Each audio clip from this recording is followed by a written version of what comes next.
Después de Rafa no tengo nada que decir. Nada más que añadir.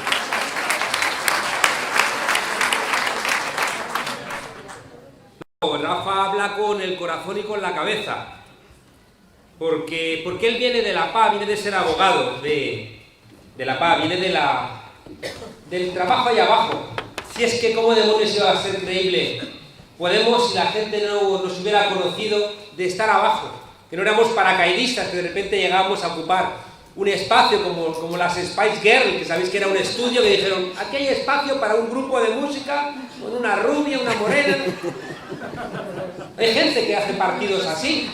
Hay un hueco, vamos a buscar uno que...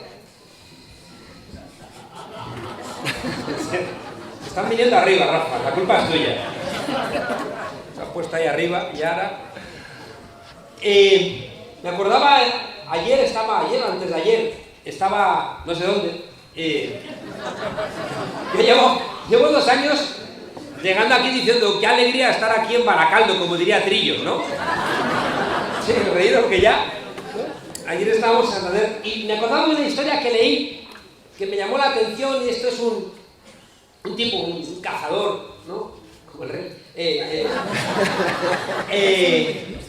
Es espectacular porque cuando quisieron empezar a promocionar al actual rey Felipe VI, claro, el padre, como es, ¿no?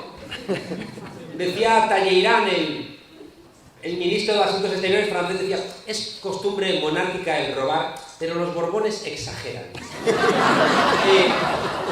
Y el padre además venía, pues eso de ser muy cazador, y recuerdo que le hicieron una serie en televisión al entonces príncipe, que era como si fuera Félix Rodríguez de la Fuente, ¿recordáis, no? Que él presentaba y era poco creíble, ¿no? Decía, un elefante, un gran conocimiento, ¿no? Zoológico. Bueno, el caso es que en el ejemplo este que me llamó la atención, un explorador, ¿no? Se va a cazar a África y se lleva a su perrito, ¿no? Y entonces el perrito allí se pierde en la selva y no sabía qué hacer, entonces ve ahí unos huesos y empieza a roerlos. Y entonces aparece un tigre con muy mal aspecto y no reconoce qué tipo de animal es el perrito ese. Es raro, pero yo creo que va a ser mi merienda, ¿no? Entonces se empieza a acercar hacia el perrito y el perrito lo ve y dice, miércoles, ¿qué hago, no? Y cuando se está acercando el tigre dice el perrito, ya me he comido el león este, qué hambre tengo, ojalá pareciera otro y me lo comería también entero. Y el león dice, coño, no conozco a este perrito, no sé qué animal es. Entonces el tipo se asusta, se marcha, y hay un macaco en un árbol y dice, tigre, digo, león, qué tonto eres, que eso es un perrito de nada, que te ha engañado, que esos huesos ya estaban ahí, anda, que eres tonto. Entonces el león dice, de verdad, monta, vamos a por él. Entonces se monta el macaco en la grupa del león, van hacia el perrito lo ve y dice, mierda, otra vez.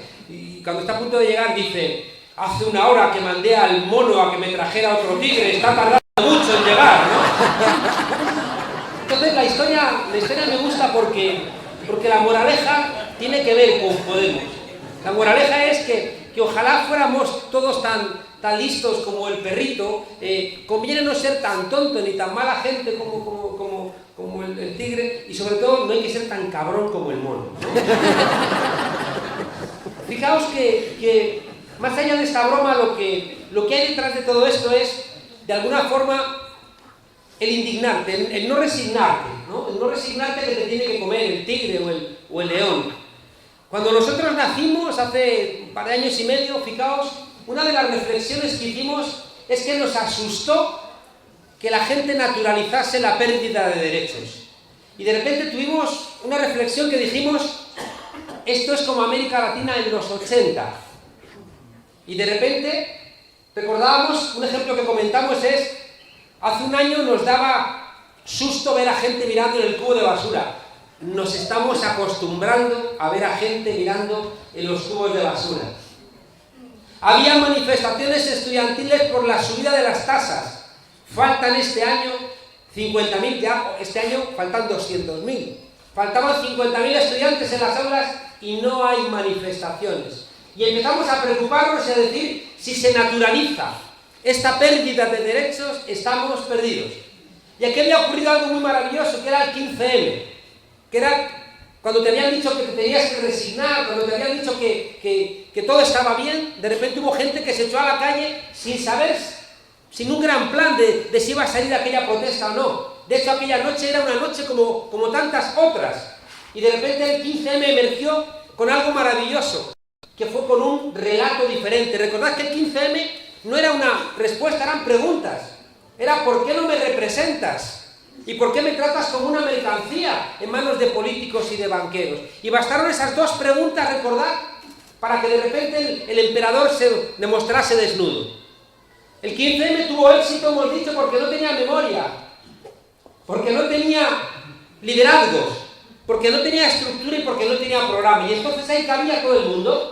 Al no tener memoria, pues nadie se sentía concernido, no había liderazgos, todo el mundo se sentía partícipe, no había estructuras, llegabas cuando querías, y no había un programa cerrado y por tanto cabía todo. Pero fijaos que el 15M empezó a languidecer precisamente por no tener memoria, por no tener liderazgos, por no tener programa y por no tener estructura. Y nosotros decidimos dar un salto. Y fuimos muy honestos y dijimos, nosotros no somos el 15M, pero venimos del 15M. Y eso implicaba, fijaos, que teníamos que inyectarle al 15M las cosas que entendimos que le faltaban. Y con una idea central. Entendimos que lo que le daba al poder miedo no era que estuviéramos ya moviendo las manos en las plazas. Que lo que le daba miedo es que disputáramos el poder. Y lo habíamos visto en Grecia. Y estábamos empezando a ver como un país chiquitito, que es el 2% del PIB europeo, es la economía de Madrid, Grecia. Y empezaron a vapulearle como un capataz castiga a un esclavo que se ha escapado delante de los demás esclavos hasta la muerte, solamente para dar ejemplo a los demás esclavos. Y de repente veíamos que si estaban maltratando de esa manera a Grecia, era porque Grecia había hecho lo que más le preocupaba al poder, que era precisamente echar al bipartidismo de los amigos de Rajoy y de los amigos de Zapatero y de Sánchez.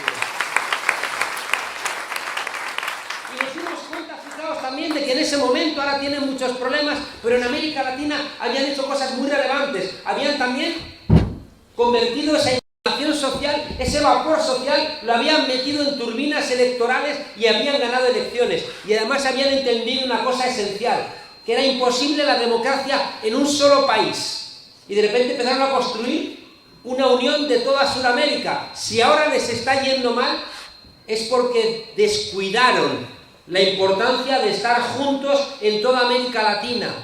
Uno de los errores principales era relajarse. Uno de los problemas principales era que Lula y Dilma se metieron en la cama con la socialdemocracia brasileña, que luego les ha dado un golpe de Estado.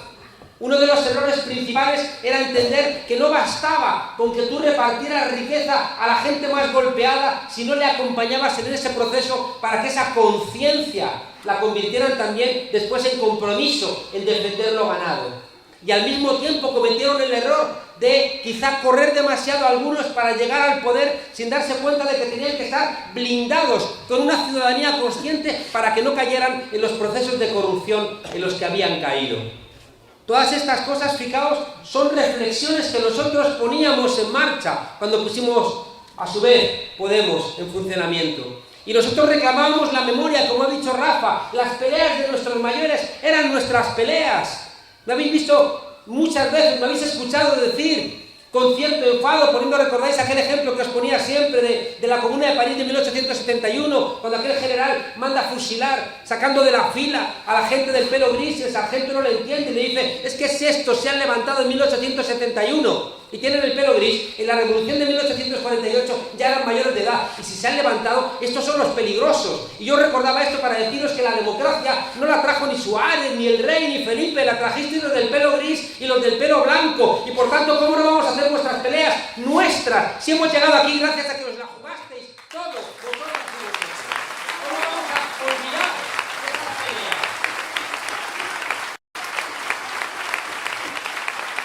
Entonces, fijaos que también planteamos cosas que no nos llenaban de alegría. Entendíamos que teníamos que luchar contra aparatos electorales muy fuertes y que nuestro principal valor era Pablito, don Pablo. Era Pablo, ¿no? Porque Pablo, fijaos cómo lo habéis conocido en las televisiones como si fuera el zorro haciéndole la zeta al virrey gordo y corrupto en la mejilla. Y la gente decía, ¿no? Dale caña al pantuflo. Y decíamos, pantuflo, cuando un tonto coge el camino se acaba, pero el tonto sigue.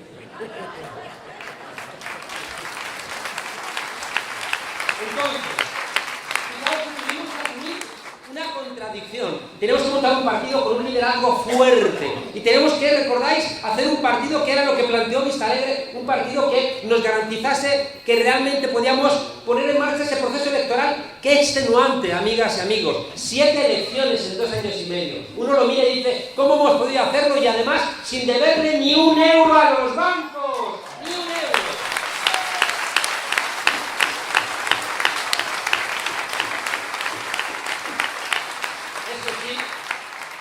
Millones y millones de financiación de cualquier país que queráis imaginar. Yo lo decía, me acordé ayer de Santander y decía, joder, han llegado otra vez otros 300.000, o no sé cuántos mil, creo que era de Irán, o de no sé dónde, decía, el Pablito sigue con el coche de mierda de siempre, yo con mi Vespa y el pobre Íñigo con su triciclo de toda la vida. Que Íñigo se enfadó y dijo, sí, tú con tu taca-taca, que ya tienes tu edad. Gran discusión entre Rejón y Monedero. Están que se matan entre ellos. Bueno, fijaos que para evitar esa necesidad de hacer un partido que funcionase electoralmente, diseñamos, ¿recordáis?, toda la estructura de los círculos. Y hemos dicho constantemente que eso no terminaba de estar funcionando. Y mira que teníamos clara la teoría desde el minuto 1, que decíamos, cuidado, que el Parlamento te devora, que lo hemos visto en muchos sitios, que entras en los parlamentos y tienes las comisiones, y tienes reuniones, y tienes los documentos, y tienes que reunirte otra vez, y firmar, y estar, y cuidado que te devora. Y al final, fijaos, entendíamos que después de estar en la calle, de ir a las instituciones, era necesario no regresar a la calle, sino revisitar la calle con lo que habíamos aprendido en las instituciones. Entendimos también, fijaos, que necesitábamos un programa. Y ahí había gente que decía, incluso dentro de Podemos, decía, no hablemos mucho del programa porque así perdemos votos.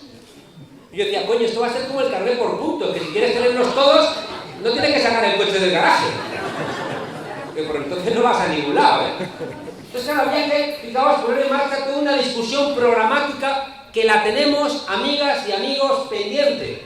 El discurso programático fuerte de Podemos lo tenemos todavía pendiente. Y por eso yo siempre planteé que tenemos que tener como un ADN de lo que somos un proceso constituyente. Porque en un momento en donde nos están desconstitucionalizando nuestra democracia, tenemos que reconstitucionalizarla, de manera que en un debate, en una discusión de todas y todos, en todos los lugares, empecemos a definir cuál es el contrato social en el que queremos vivir. Y también, fijaos, el otro elemento que faltaba era el de la estructura. Necesitamos definir cuál es la estructura y necesitamos dejar de una vez por todas de esa discusión, si más calle o más instituciones, que no. Que esa discusión ya la solventamos, que salimos de la calle, fuimos a las instituciones, pero cuidado, que es lo como dice Rafa enfadado, como me digáis otra vez, vosotros los políticos, me bajo ya veréis, ¿no? ¿Cómo que vosotros los políticos? O sea, la gente de Podemos está en las instituciones porque los habéis colocado, vosotras y vosotros, no para dejarles ahí y delegar, sino para acompañarles, exigirles y convertir vuestras necesidades constantes en derechos, como que los políticos.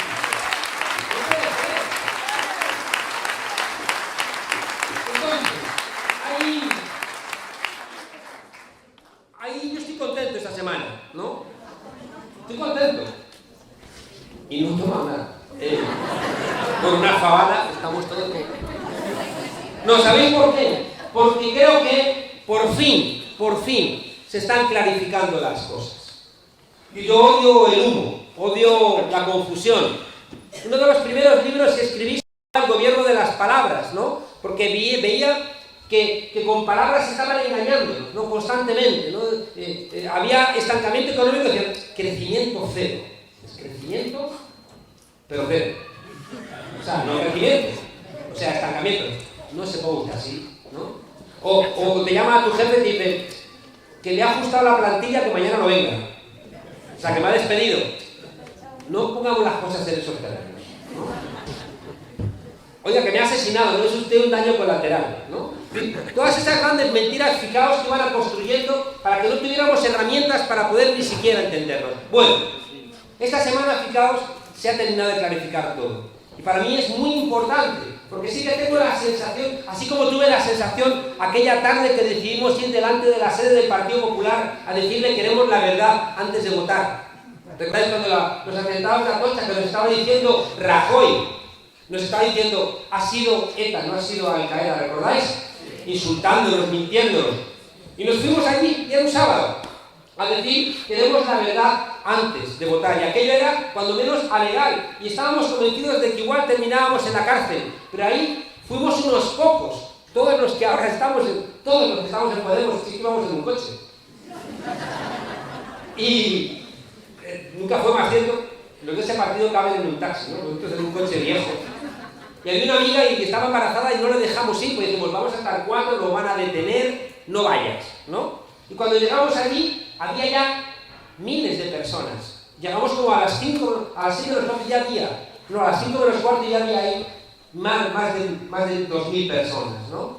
Entonces, fijaos, creo que era muy importante en ese momento entender que se había acabado el miedo. Y por eso para mí fue tan importante ese día. Dije, aquí ya se ha terminado la transición porque se nos está terminando el miedo. Bueno, pues esta semana han pasado dos cosas que creo que terminan y zanjan muchos debates y dan la razón a las hipótesis que llevamos manteniendo y que los medios de comunicación han presentado como la pelea prácticamente fratricida que había dentro de Podemos. Fijaos, esta semana por fin nuestras hipótesis, las hipótesis que ha defendido Pablo, también con absoluta nitidez se han hecho ciertas.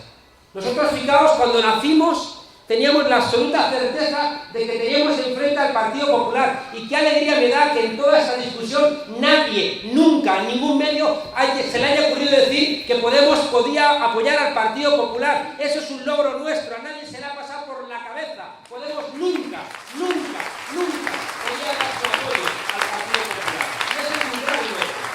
Todos los demás partidos. Claro que todos los demás partidos eran susceptibles de que podían apoyar al PP. A nadie se le ha pasado por la cabeza que nosotros podíamos hacer eso. ¿Y por qué? Porque habíamos hecho un análisis correcto. El Partido Popular para nosotros, ¿cuántas veces hemos explicado que decíamos, pero ¿por qué no hay una extrema derecha parlamentaria en España? Pues muy sencillo, porque está en el Partido Popular. Es de cajón, ¿no? O sea, es el único país que no tiene extrema derecha. O somos maravillosos y no estamos mal, ¿no? Pero entonces, algunos están por ahí también. Por ahí. Pero vamos, es evidente que hay una parte todavía franquista que le huelen los pies y los sobacos a franquismo. Pero es que es absolutamente evidente. Y por eso, fijaos, nosotros teníamos claro que teníamos una lucha contra un PP que todavía era franquista. Esa era una de las luchas. ¿Y sabéis por qué nos preocupaba? Porque ese PP franquista era el que a veces hacía parecer al Partido Socialista como bolchevique. Claro, o sea, estaba la alcaldesa esa de Guadamar que en la fiesta de su pueblo hace una imagen de Franco y de Himmler, el responsable de la solución final, y dice, Franco era un estadista, ¿no? Claro, con 115.000 gente todavía en zanjas y en cunetas por defender la Constitución de 1931. Entonces nosotros éramos conscientes de que había un Partido Popular posfranquista que era el que explicaba ese comportamiento autoritario, ese Fernández Díaz, que se reúne. Joder, es que han salido las grabaciones con un fiscal para inventarse pruebas contra partidos políticos. Es que eso es franquismo puro y duro. Sabíamos que había un Partido Popular franquista que, por ejemplo, y eso nos parte el corazón, en muchos lugares de España, para poder tener trabajo tienes que tener el carnet del Partido Popular, redes clientelares, las denunció Costa en el siglo XIX en su libro de Oligarquía y Catequismo. Y resulta que hay muchos lugares de España donde ese Partido Popular sigue manteniendo un voto fiel porque son redes clientelares. Y la ley Mordaza. Y una fijación, fijaos, con la parte más reaccionaria de la Iglesia Católica, los Rocco, Varela y compañía, que están diciendo que el Papa Francisco es otro bolchevique. Por aquello que decía el del cámara, no, si le doy pan a los pobres me llaman santo, pero si pregunto por qué no tienen pan, me llaman comunista. Pues el Papa Francisco me está diciendo, el pan no tiene mucho, ¿no? Es que escuchan la CNN, un programa donde era este cura marxista bolchevique de la teología de la liberación, ¿no? Y por eso os he dicho muchas veces que este Papa nos había salido bueno, porque la frase que más decís todos de él es, este va a durar poco, ¿no? Era como esa sabiduría popular que dice, un Papa bueno, todo no va bien, ¿no? Bueno, pero cuidado, gente, al lado de este PP franquista o posfranquista estaba la tarea que hizo Aznar, que fue avanzar la derecha española del franquismo con Fraga y compañía a un partido neoliberal, equiparable a Margaret Thatcher y a estos referentes. Eran demócratas, pero eran neoliberales. Entonces, nosotros teníamos lo peor. Teníamos la derecha económica neoliberal a lo Thatcher y todavía teníamos una parte posfranquista. ¿Qué ocurre? Claro, esta parte, fijaos, neoliberal, es aquella conversación entre, no creo que era Naseiro y Zaplana, que estaba grabada y le dice uno al otro, no, oye, pero si yo estoy aquí por los dineros, y dice, no, yo estoy aquí para forrarme, y él le dice, no, hombre, claro, estaría bueno, ¿no? ¿Qué me vas a decir a mí? ¿No? Entonces, fijaos, qué clarificación ha habido esta semana tan maravillosa. Nosotros habíamos dicho desde el comienzo que no se podía llegar a ningún acuerdo con el Partido Popular de ninguna forma, ni con el Partido Popular, ni con las políticas del Partido Popular. Porque como ha dicho Rafa, sabíamos quiénes son los jefes. Y los jefes están detrás siempre. Y se reúnen, y quitan, y ponen. Y de repente, fijaos, no siempre les salen bien las cuentas. Claro, menudo enfado que tienen los ricos de Madrid porque habían comprado encuestas que les decían que ganaba la derecha el Ayuntamiento de Madrid. ¿Qué dinero no habrán repartido? Y por eso cayó en desgracia el Pedro Arriola, el gurú ese del PP, porque les había dicho que ganaban y que iba a sacar la operación Chamartín, la operación Castellana, lo que habrán repartido unos y otros. Y de repente pierden, claro, enfado, porque los jefes siempre son los mismos.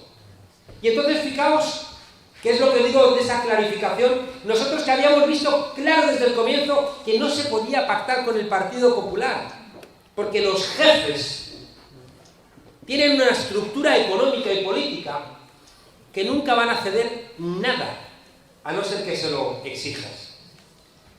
Recordad lo que ha pasado. Trillo, al comienzo, este tipo del Partido Popular que os decía antes, que de Viva Honduras, que era el responsable de justicia del Partido Popular, cuando salieron los primeros casos de la Gürtel, ¿recordáis? Dijeron, el que mencione simplemente que existe un caso Gürtel va a terminar en la cárcel. Amenazaban con esas maneras suyas de mafiosos. Y se cargaron unos cuantos jueces, el más conocido, Garzón. Y resulta que, fijaos, después estallan todos los casos de corrupción y esto es lo que tenemos que retener. Y de repente el Partido Popular empieza a pelearse entre dentro. ¿Por qué? Pues porque están llenos de sinvergüenzas que estaban ahí solamente por los dineros, sin nada de ideología. Y de repente las peleas internas son peleas de partidos en descomposición. Yo siempre decía, ¿os peleáis en Podemos? Digo, pues nos peleamos desde... Yo me llevo peleando con Pablo y con Íñigo desde que eran alumnos. Claro, que si nos peleamos, pero desde el comienzo. Pero ahora las discusiones en Podemos son discusiones de un partido en composición, mientras que las peleas en el PSOE y en el PP son de partidos en descomposición. ¿Y sabéis qué ocurre? Que de repente dijeron, el que la haga, que la pague. ¿Recordáis que era el criterio? Y de repente empezaron a decir que cada palo aguante su vela. Esta semana ha cambiado el discurso, coincidiendo, qué curioso, con el golpe de Estado interno en el Partido Socialista. ¿Y qué está diciendo ahora el Partido Popular? Hay que invalidar toda la instrucción de la Gürtel. ¿Sabéis por qué?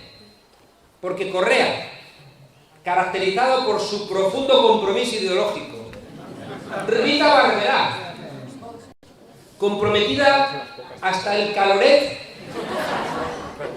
con líneas ideológicas incuestionables, Bárcenas, Rato, han empezado a decir, si nosotros nos caemos, aquí se cae hasta el Sursum Corda. Y de repente, fijaos, hay una reclamación que ya es casi de Estado. Si cae esto, aquí se cae todo el mundo. ¿Recordáis? Pujol diciendo, aquí cuidado con agitar una ramita que aquí se cae todo, ¿no? Y de repente eso es lo que está pasando. Y coincide, fijaos, con otro momento de sinceramiento del Partido Socialista. Donde nosotros, pero no es que tengamos una bola de cristal, sino que decíamos, sabemos quién manda en el Partido Socialista. Y por tanto, es verdad que pueden ocurrir cosas, es verdad que pueden cambiar elementos, es verdad que puede haber otros, pero estábamos convencidos de que no iban a dejar que el Partido Socialista hiciera nada diferente de lo que están haciendo. Y recordad que las elecciones son en diciembre, el 20 de diciembre, y el 28 de diciembre, el Consejo Ejecutivo Federal del PSOE le dice a Sánchez, nada con Podemos, nada, recordad.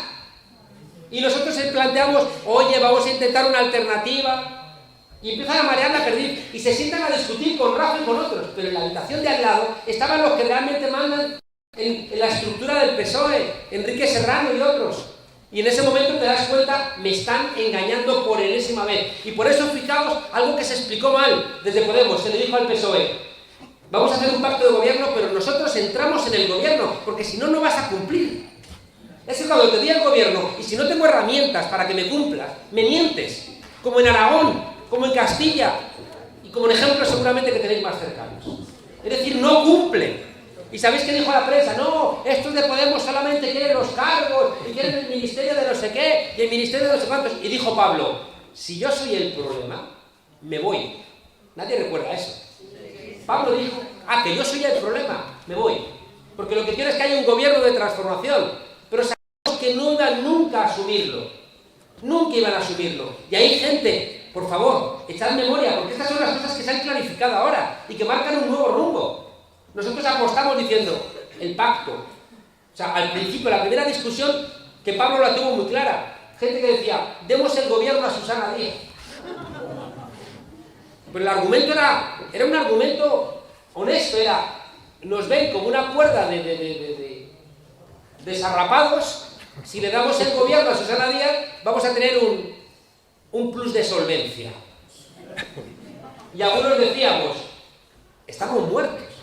Si somos una fuerza política, lo primero que hacemos es darle el gobierno gratis a Susana Díaz, estamos muertos, desaparecemos. ¿Con qué cara vamos a las siguientes elecciones?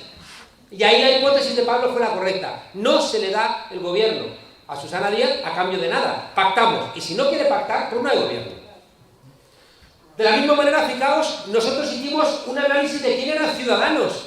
Coño, pero si es que lo conocíamos desde el comienzo. Si venían de Cataluña, de votar el 85% de las veces con el PP. ¿Y qué ocurrió? Eso, Rafa, lo has dicho tú muchas veces. Que de repente Rosa Díaz, de UPyD, cometió un error. Dos errores. Uno fue querer hacer la acusación popular contra Bankia. Y los bancos le dijeron, los empleados no se meten con los jefes. Y le retiraron el dinero y se lo dieron todo a Rivera. Y de repente Rivera parecía nuevo. Lleva 10 años tú, ¿no? Y de repente empezaron a que Rivera era como la gran... Y nosotros dijimos, esto es el Partido Popular Naranja y el Partido Popular Azul, ¿eh? Y aquí no hay muchas diferencias. Y es el IBEX 35. Y como están tan despistados, fue el presidente del Banco Sabadell, Josep Oriol, el que dijo, necesitamos un Podemos de derechas. Y lo que pasa cuando tienes pasta. Tienes un peseillo, quiero un partido, venga, algo más, jefe. O sea, cuando tienes dinero y eres el presidente del Banco Sabadell y todos los bancos te apoyan y el IBEX 35 te apoya, pues inventan un partido. Lo que pasa es que Ciudadanos era de mentira desde el minuto 1. Entonces era una cosa que, de repente, claro, y resulta que apoyan, el partido que venía a regenerar, apoya al PP más corrupto en Madrid y al PSOE más corrupto en Andalucía. Y gente, hubo presiones fortísimas, no sabéis qué presiones, para que Podemos se abstuviera, para que gobernase el PSOE con Ciudadanos. Y mucha gente honesta, decía, dad ese gobierno. Y decíamos, pero ¿cómo vamos a darle un gobierno al IBEX 35? Si el Partido Socialista, aunque esté Sánchez, no manda Sánchez. cuando haya realmente una discusión fuerte, Sánchez se lo fulmina. Claro, eso antes decía, no, eso es tu hipótesis. Ahora ya no es una hipótesis. Ahora ya sabemos que si alguien en el Partido Socialista hace algo contra Felipe González y el Grupo Prisa, se lo fulmina. Por tanto, esa discusión se ha terminado. Se ha terminado. Y fijaos que intentaron quebrarnos a la interna, intentando generar como que había dos fracciones radicalmente enfrentadas en Podemos. Había discusiones honestas. Pero por eso digo que estoy contento, porque esa discusión se ha terminado. Porque ya nadie puede decir dentro de Podemos, de Unidos Podemos, vamos a ir con el PSOE, porque el PSOE se ha quitado la careta y ha demostrado que prefiere darle el gobierno a la derecha y volverle a fallar a sus militantes y a sus votantes antes de ser honestamente socialista. Se ha terminado la discusión.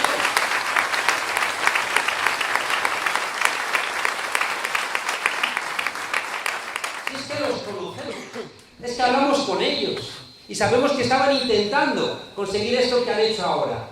Y uno podría plantear, y conozco mucho militante honesto y mucho votante honesto, y os digo ahora a los que estéis aquí, o para que se lo digáis, lo que llevamos diciendo 2 años, los que tengan un corazón verdaderamente socialista, aquí tienen su casa, aquí no pedimos carnet, quien realmente quiera una sociedad socialista, democrática, honesta, aquí tiene su casa.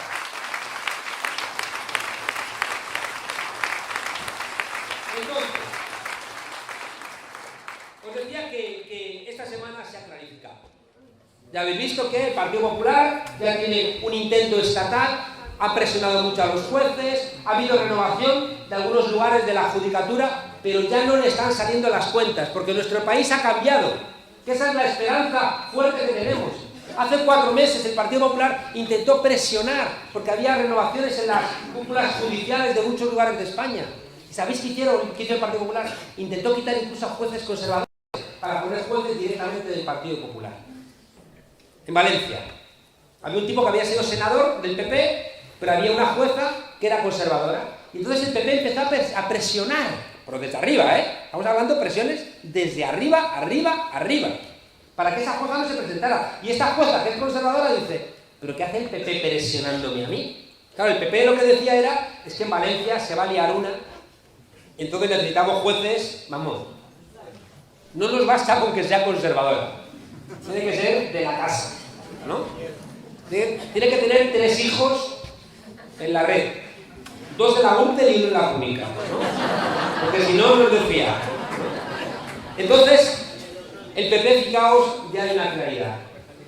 El PP, que rebajó 8.000 millones fiscales a las medias y altas de este país, que es lo que nos está reclamando ahora Europa, de recortes en sanidad, en educación. El Partido Popular es el que va a tener que darnos cuenta a los españoles y a las españolas de ese tipo de políticas. Y el Partido Socialista hace 2 años y medio dije, va a llegar un momento, más temprano que tarde, que el Partido Socialista tendrá que escoger entre gobernar con el PP o gobernar con nosotros. Y ahí el Partido Socialista tendrá que escoger entre reinventarse y ayudarnos a reinventar ese espacio antaño llamado izquierda y reinventarlo, o tendrá que convertirse en el PASOK o en el Partido Socialista Italiano. Y el Partido Socialista, amigas y amigos, ha decidido y se va a convertir en el PASOK y va a ser un partido irrelevante y se ha convertido en la muleta de la derecha. Y nosotros tenemos la responsabilidad de armar la oposición al Partido Popular.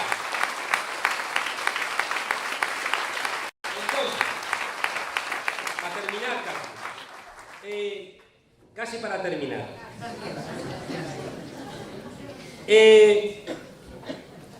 Dijimos, fijaos, cuando nacimos, y en este escenario donde nos vamos a convertir en la oposición, que era lo que intentaron evitar. Yo recuerdo el presidente de, no me acuerdo qué banco era, que dijo, no, siempre tiene que estar en el gobierno de la oposición el PSOE y el PP. Porque si de repente están juntos, como en Alemania, que están gobernando el PSOE y la Merkel, de allí decían, la oposición va a ser Podemos y entonces el siguiente gobierno es Podemos. Y si queremos mantener la mentira del bipartidismo, nunca podéis estar juntos. Se les ha roto. ¿Y sabéis por qué se les ha roto? Por vosotras y por vosotros. Es decir que hay un elemento fuerte que a veces no lo vislumbráis, pero es la tremenda fuerza de lo que venimos haciendo todos en los últimos 3, 4 años. Y si esto que está ocurriendo, vengo de darme una vuelta por toda América desde Canadá, desde Toronto, donde por fin he entendido que se ve desde lo alto de Toronto. Toronto entero. Me ha dicho, no lo cuentes.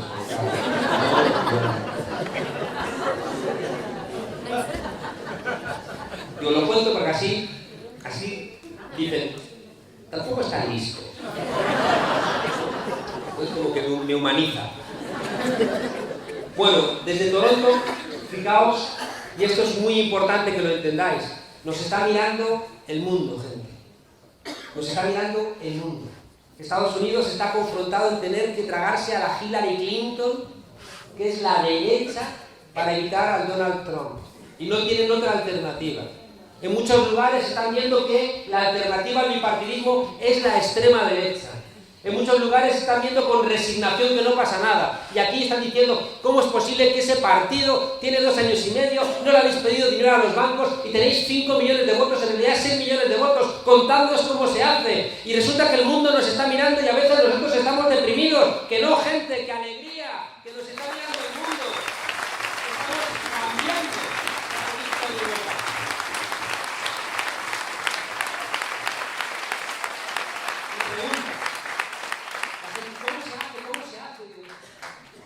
Tenemos a Ripa, está elaborando unas pastillas que cuando estén terminadas te las tomas y te haces de Podemos.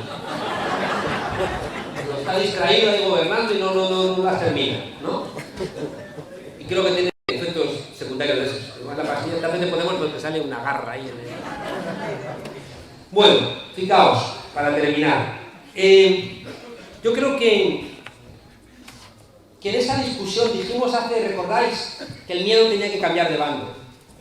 ¿Cómo han tergiversado todas las cosas que hemos dicho? ¿No? Todas las cosas que hemos planteado de repente se convertían, madre mía, lo que nos han... O sea, lo que me han disparado a mí. A veces pues me han fusilado mal. Como Gila, ¿no?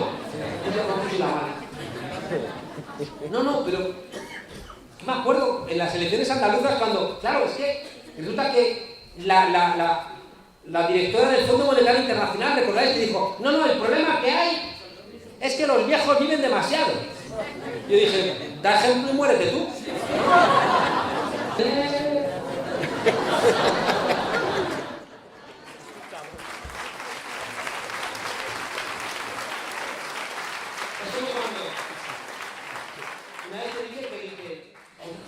Además es que yo creo que no... Están tan descolocados que no se dan cuenta ni que tenemos coña, de que nos reímos, ¿no? Yo dije, no, cuando lleguemos a Vargas Llosa delante de un tribunal popular, sus novelas serán un atenuante, ¿no? La Gaceta, Monedero quiere fusilar a Vargas Llosa.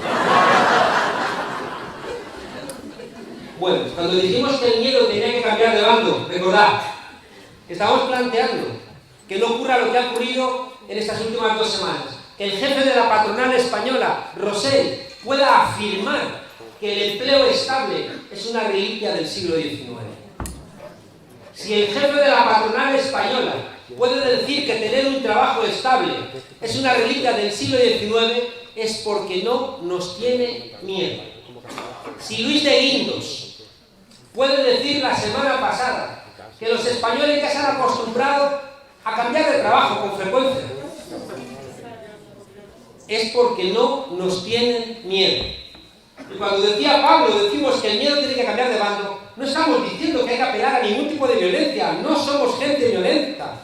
Estarían ellos encantados de que hubiera violencia para justificar como su última ratio, su última razón para seguir manteniendo el statu quo. No somos gente en absoluto violenta, pero sí que queremos que no les salgan gratis este tipo de comportamientos. Que no le salgan gratis al señor Espotorno que está en un juicio porque le ha robado el dinero a la gente y que le dice al policía, echa esa chusma, es esa chusma, la chusma sois vosotros, que encima tenéis carreras y estudios y dinero y encima seguís robando. Encima nosotros somos la chusma. Es que huele mal el Parlamento.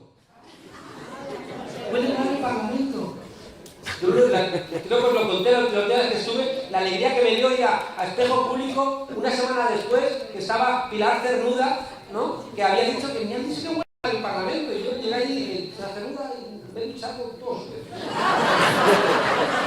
Una me parecía poco. Ya me miraba así como, ¿no? ¿Es que? Claro, ¿no? Fijaos qué importante. Esa foto de Rajoy con los ojos como platos, viendo las rastas de Alberto Rodríguez. Alberto, que es ingeniero superior medioambiental.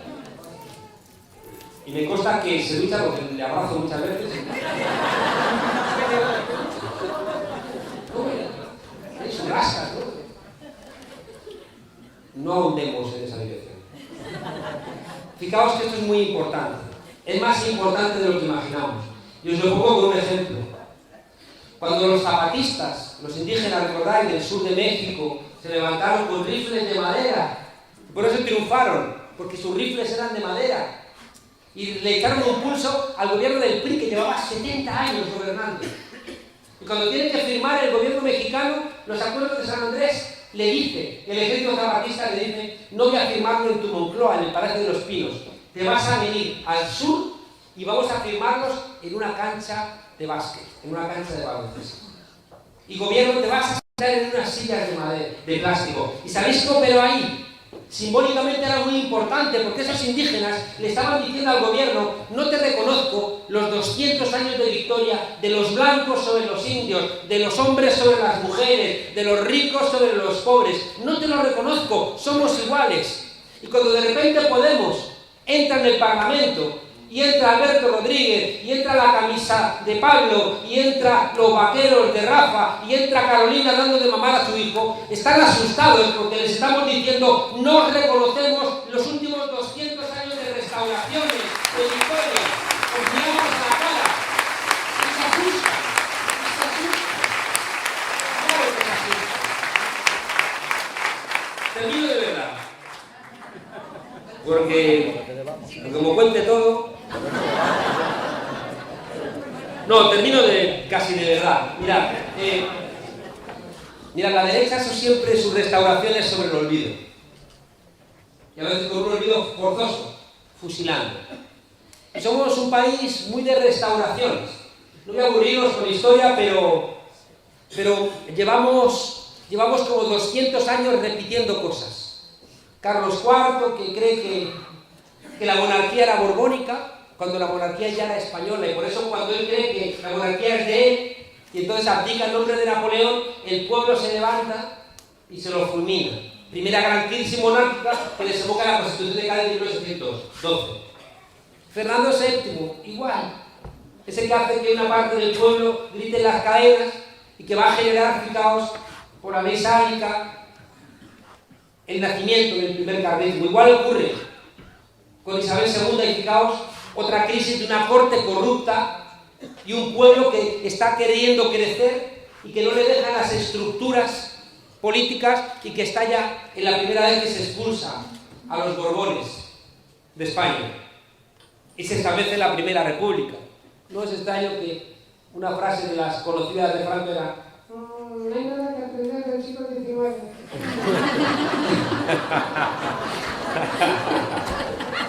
El siglo XIX hay que borrarlo de la memoria de nuestro país.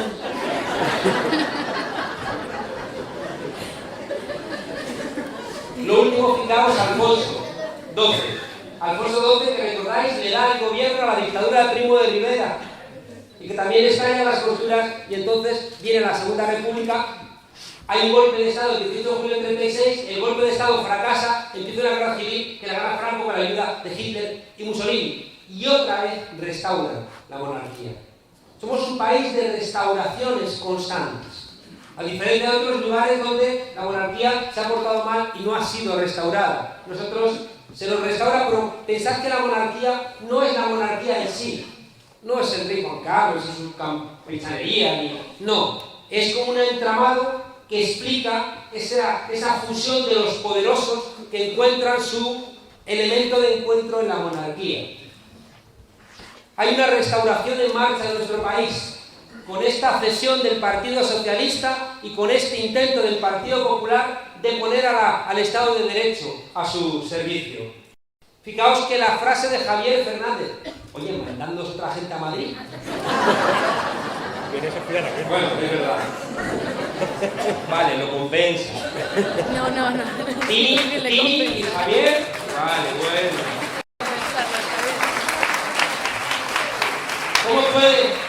¿Cómo puede un secretario general, aunque sea de la gestora del Partido Socialista, decir es que el PSOE se había podemizado? Aquí en este partido no mandan las bases, dice. El partido no es de la militancia, dice Susana Díaz. Entonces, ¿de quién es? De Merkel. O sea, es que es espectacular, ¿no? Ese tipo de comportamientos. Y luego lo otro, o sea, que Felipe González puede, en una entrevista, por supuesto, en la SER del Grupo Prisa, dar la orden para la ejecución. Y dejadme deciros una cosa. ¿Cómo nos han atacado por recordar la cal viva? Y yo os digo una cosa. Yo estudié mucho tiempo en Alemania. Y en ese país, con mucho dolor, tuvieron que revisitar la barbaridad que hicieron. Y la tuvieron que hacer, fijaos, la última de los 90, donde salieron documentos que demostraban que el nazismo no fue una tarea de 4 locos de la Gestapo, que los batallones de ejecución eran un zapatero, un funcionario, un abogado. Es decir, que fue el propio pueblo el responsable de la masacre. Igual que el ejército alemán, que parecía que venía del ejército prusiano y que eran gente noble, y había muchos documentos que estallan en un libro muy famoso, un tipo que se llamaba Goldhagen, los verdugos voluntarios de Hitler, y se demostraba que la Wehrmacht, el ejército alemán, había sido copartícipe de la brutalidad del Holocausto. Y los alemanes, fijaos, muchos quisieron negarlo. No hablemos del pasado, no hablemos del pasado. Y fue el pueblo, la gente joven la que dijo, queremos saber de dónde venimos. Y resulta que en España no podemos mencionar la cal viva, porque hay gente que se ofende. Pues le digo a los socialistas que se han ofendido cuando nosotros hemos dicho, cuidaos de los de la cal viva. Si nos hubierais hecho caso, Felipe González no hubiera tenido la capacidad de cargarse a Pedro Sánchez como ha ocurrido en otros días.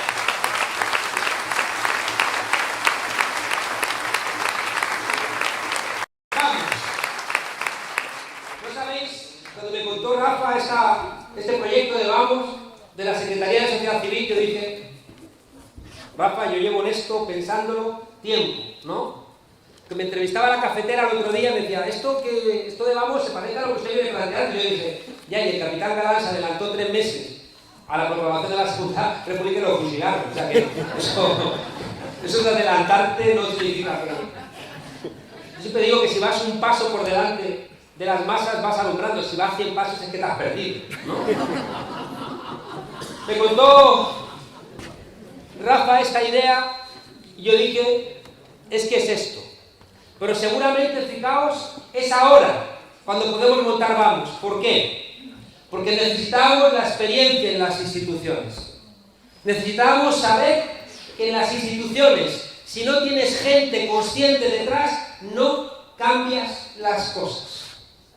Necesitamos la experiencia de cómo logras, una vez que estás en las instituciones, poner en marcha procesos legislativos que cambien la vida de la gente. Y hemos aprendido que lo haces solamente si tienes gente detrás.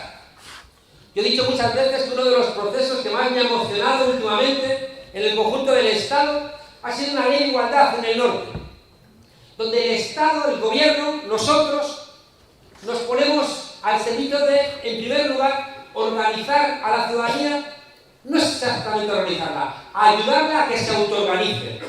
Y utilizar los recursos de la institución para que, por ejemplo, las asociaciones feministas se organicen, las que estaban cerradas se recuperen, se abran nuevas, les das recursos, les das transporte, les das megafonía, les das formas de que se organicen y les das 1 año para que se organicen. Y cuando están organizadas, fijaos qué cosa más maravillosa.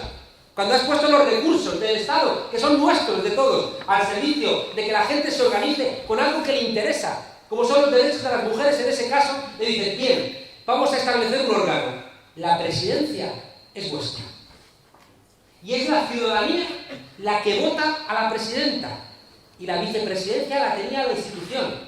Fijaos qué concepción radicalmente diferente. Digo, es que eso es Podemos, el poder de las instituciones en manos del pueblo y los diputados y las diputadas al servicio del pueblo organizado. Fijaos que detrás de esto no hay nada nuevo. Pero ¿quién ha salvado a este país, como ha dicho Rafa hace un rato, en toda nuestra historia, sino vosotras y vosotros? ¿Quién se levanta? ¿Quién pone el pecho? ¿Quién ha hecho los cuidados? ¿Quién ha llenado las neveras? ¿Quién ha ayudado con dinero? La gente siempre. ¿Quién ha montado las mareas? Que es uno de los ejemplos más preciosos, ¿no?, de articulación política para solventar políticas públicas concretas. ¿Qué tenemos nosotros que enseñar a las mareas? ¿Quién montó el 15M sino la gente? Y por eso, fijaos, en un momento histórico donde, como dice Julia Anguita, el sistema no puede soportar su propia legalidad. Somos nosotros los que vamos a hacer valer la legalidad de las instituciones, pero con un pueblo en la calle sosteniéndolo. Porque, y es un ejemplo que te escuché, Rafa, resulta que hay una ILP, una Iniciativa Legislativa Popular en Cataluña, para terminar con los desahucios, y como tiene detrás tanto pueblo consciente, porque están más movilizados en Cataluña que prácticamente en cualquier otro lugar del Estado, el PP y Ciudadanos votan esa ley. En cambio, esa misma ley la presentamos en Andalucía y Susana Díaz con Rivera no la someten ni a consideración, ni en 15 minutos la quitan del medio. ¿Qué hace diferente esa ley en Cataluña y en Andalucía? Pueblo consciente, organizado, presionando. Es la única manera, gente, de solventar las cosas.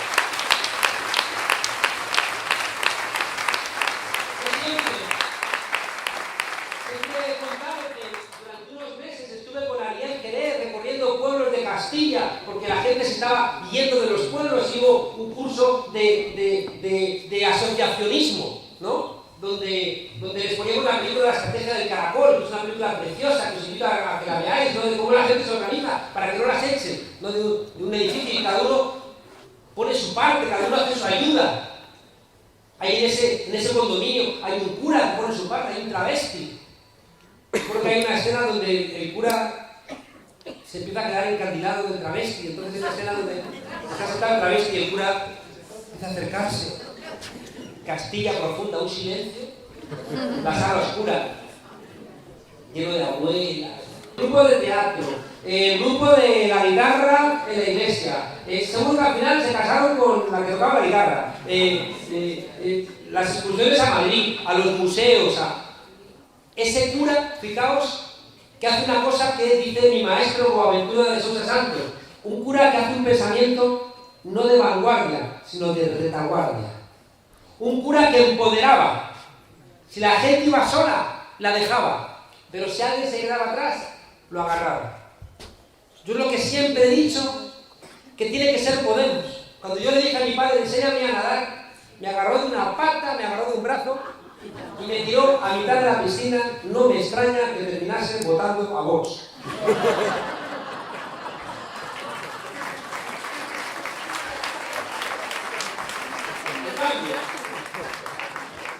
En cambio, cuando le pedí a mi madre que me enseñara a montar en bicicleta, si yo iba solo, me dejaba. Pero si me iba a caer, me agarraba. Era diferente entre una política paternalista, que ha sido la típica de la izquierda, que ha desempoderado a la ciudadanía, y una política maternalista, a inventar, a experimentar, que lo que hace es empoderar a la gente. Y en ese sentido, fijaos, yo creo que es esencial, porque esto nos lleva a la pregunta para mí más importante, que tiene que ver con lo que os he dicho al comienzo. Ya se han puesto las cartas boca arriba, ya se han clarificado las posturas, y Podemos, unidos Podemos, otra de las hipótesis que defendió Pablo es: teníamos que ir con Izquierda Unida. ¿Qué hacíamos separados? Nadie lo entendía, no hacían nada más que decirnos unidad, unidad, unidad. ¿Cómo no íbamos a escuchar? ¿Cómo no íbamos a escuchar? Se han quitado las caretas, amigas y amigos, y tenemos que construir el partido. Hemos estado 2 años y medio haciendo elecciones. Hay que construir el partido. Y la pregunta es, si el partido lo van a construir los cargos y los liberados, o el partido lo va a construir la gente. Y nuestra apuesta es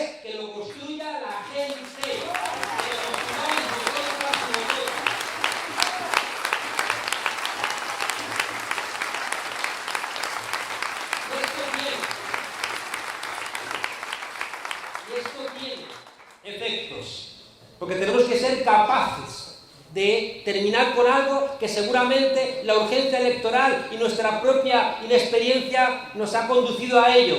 Por favor, a partir de hoy, pongamos mucha atención. Nunca los círculos deben ser correas de transmisión, ni de secretarios generales, ni de consejos ciudadanos. Los círculos tienen que autoorganizarse.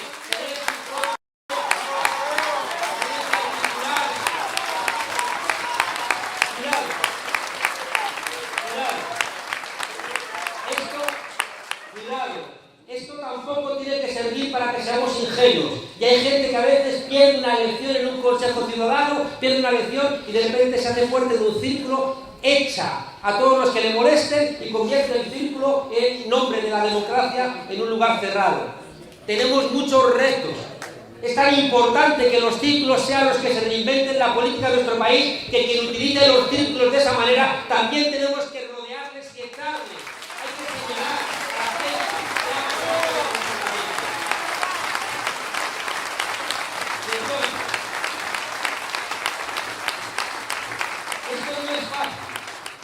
Esto no es fácil.